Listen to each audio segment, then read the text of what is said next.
doktorsavhandling som heter det som står där. Vi får snart höra det igen. Jag heter Håkan Sundqvist, professor i brobyggnad och jag är ordförande vid den här ceremonin. Och mitt jobb är att Sen ser vi också att det kommer troligtvis kosta ganska mycket med de här bullerblanken som är häddat glas. Och det beror på att man inte kan ta tillräcklig hänsyn till driftunderhåll vid planering och projekteringsskedet. Och vi har också identifierat några لپیش کومەلەیەک پروفیسۆر و پسپۆر و ڕۆژنەمەڤان هاوژین کەریم تێزە خۆیان دکتۆرە پاراست. دکتۆرەیاوی لێ دکۆلە بێ چەندە گرینگە کو مرۆڤ نەتەنێ حساب بکە ئاواکردنا ڕێ و بانان چەند پەرە لێ دچن. divê herwiha mirov hesab bike ku çi qas pere lênêrîn û çêkirina rê û bana di hindir bîsî salî de diçe. Hawjîn di derbarê navaroka têza xwe de dibêje. دکتۆراکەم باس لە چۆنێتی دیساینی جادەوبان لەگەڵ زیاتر تەرکیز لەسەر ئیدامە و سیانە ینی چاکردن و بەڕێوەبردنی ڕێگا لە داهاتوودا بۆ شێوەیە کە ئیجمالی مەسرەفی ڕێگاکە کورتترین کەمترین مەسرەفی هەبێ واتە لە بیدایەتەوە لە کاتی دیزاینەوە بیر لەوە بکەیتەوە کە چۆن ئەم ڕێگاوبانە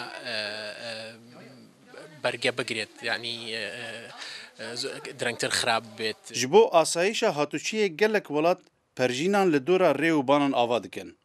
Wek perjînê çîmentoyî, perjînê hesinî û perjînê wayerî. Hawjîn Kerîm di têza xwe de lê dikole bê avakirina kîjan perjîna erzan e û zû xerab nabe û ji bo asayîşa hatûçiyê baş e.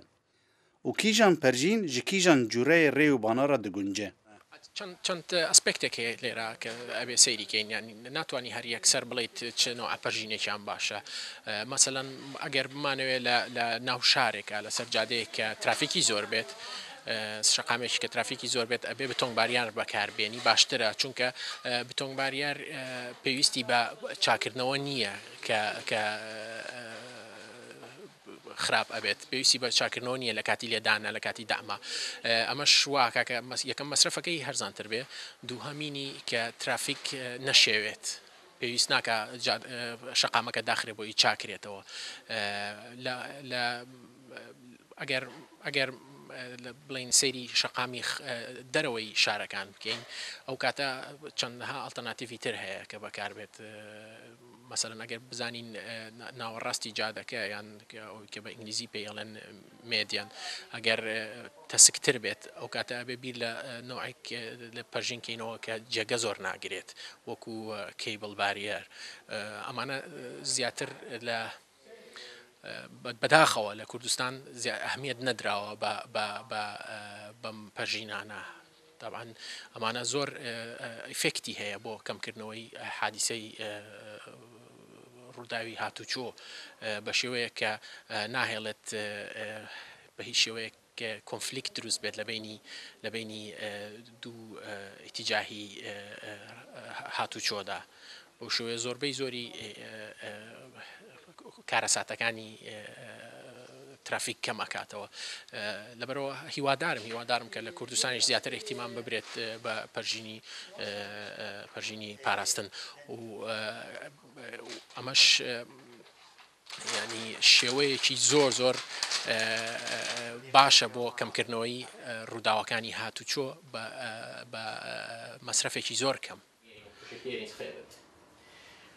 Och vi har också identifierat några Mejikak Hawjîn pirsî bê gelo dixwaze li Kurdistanê hinek semîneran di derbarê zanistên xwe de bide, çi sûda vê zanistê li avakirina rê û banên Kurdistanê hene.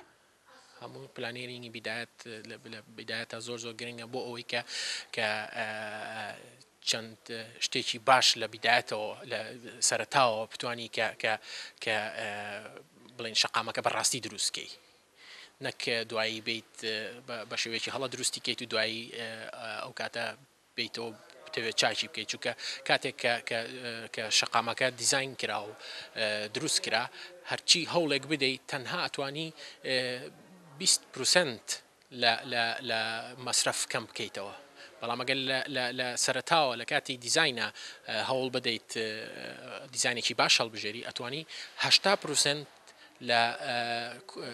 لە مەصرفی ئەو شەقامە کەم بکەیتەوە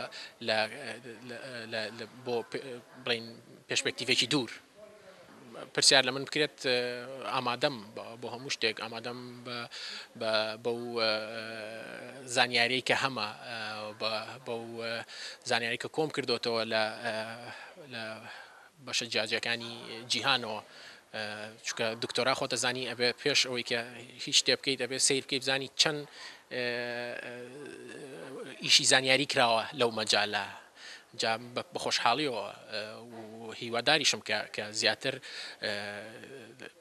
ئێمە لە کوردستان کاتی ئەومان نییە لە غەڵەتی خۆمانەوە شت فێر بین پێویستە لە غەڵەتی وڵاتانی ترەوە فێر بین چونکە هەموو شتێک زۆر زۆر خێرا ئەڕوا لە کوردستان و ئەمن و ئاسایشێکی باش هەیە و پێویستمان بەوە هەیە